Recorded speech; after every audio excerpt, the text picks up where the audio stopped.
Se você acompanhou a última Copa do Mundo, certamente ouviu falar de um pequeno país insular que surpreendeu a todos com seu futebol vibrante e sua garra em campo. Cabo Verde.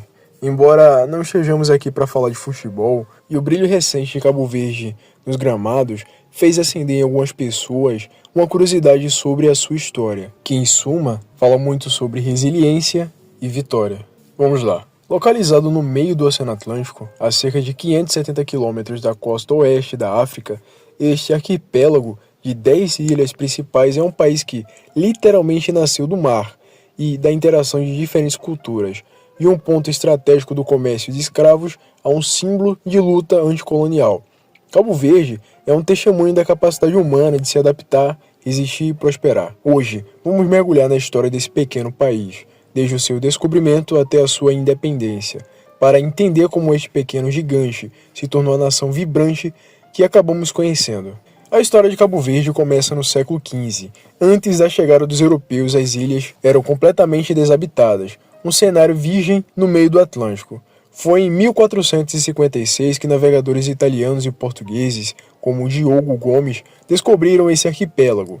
Em 1462, a ilha de Santiago, com sua capital Ribeira Grande na época, que hoje é Cidade Velha, tornou-se o primeiro assentamento colonial europeu nos trópicos. A localização estratégica de Cabo Verde, no cruzamento das rotas entre Europa, África e Américas, rapidamente transformou o arquipélago em um entreposto comercial vital, mas essa vantagem geográfica veio com um custo humano terrível. Cabo Verde se tornou um centro crucial no tráfico transatlântico de escravos. Milhares de africanos escravizados eram trazidos para as ilhas, processados e depois despachados para as plantações nas Américas. Foi nesse caldeirão de culturas forçadas que nasceu a identidade cabo-verdiana.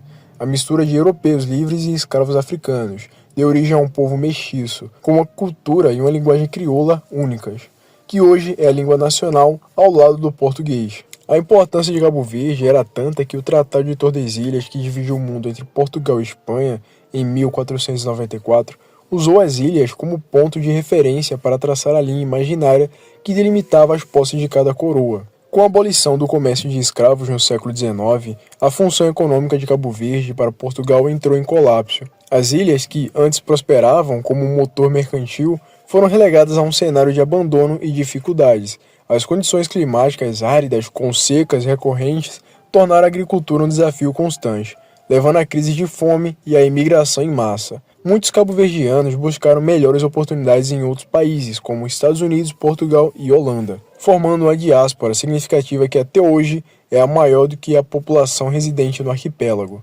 No século XX, o domínio português endureceu com a ascensão do Estado Novo, a ditadura de Antônio de Oliveira Salazar. O regime colonial que promovia a ideologia do luso-tropicalismo, uma teoria que cinicamente afirmava que a colonização portuguesa era harmoniosa e multirracial, mascarava a realidade de exploração e repressão. A polícia secreta garantia a ordem através da perseguição política e da tortura. Mas, apesar da repressão, o desejo de liberdade crescia. A semente da resistência colonial foi plantada por uma elite de estudantes africanos que, estudando em Lisboa, na Casa dos Estudantes do Império, questionavam a legitimidade do colonialismo. Dentre eles, destacou-se uma figura monumental, Amilcar Cabral. Engenheiro agrônomo de formação e filho de pais cabo-verdianos, Cabral se tornou um dos maiores líderes revolucionários e teóricos anticoloniais do século XX. Ele usou seu conhecimento para mapear a miséria e a exploração colonial, formulando teses revolucionárias sobre a recuperação da identidade cultural e a união anticolonial.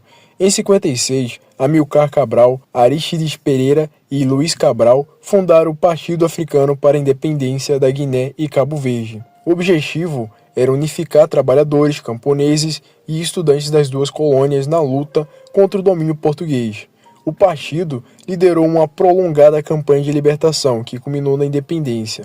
A Revolução dos Cravos em Portugal, em abril de 74, abriu caminho para a descolonização.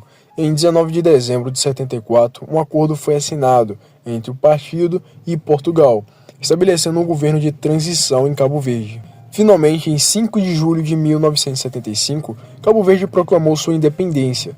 Arístides Pereira tornou-se o primeiro presidente, e o partido, que inicialmente unia Guiné-Bissau e Cabo Verde, acabou se dividindo. com a ala cabo-verdiana formando o Partido Africano da Independência de Cabo Verde. Após a independência, Cabo Verde embarcou em uma jornada de construção nacional.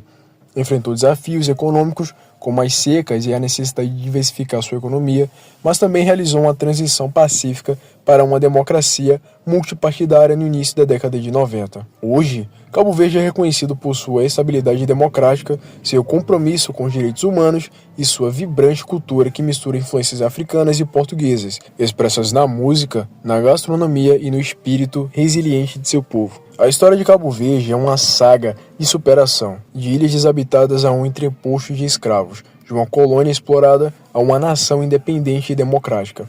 O arquipélago demonstra a força de um povo que, apesar das adversidades, construiu uma identidade rica e um futuro promissor.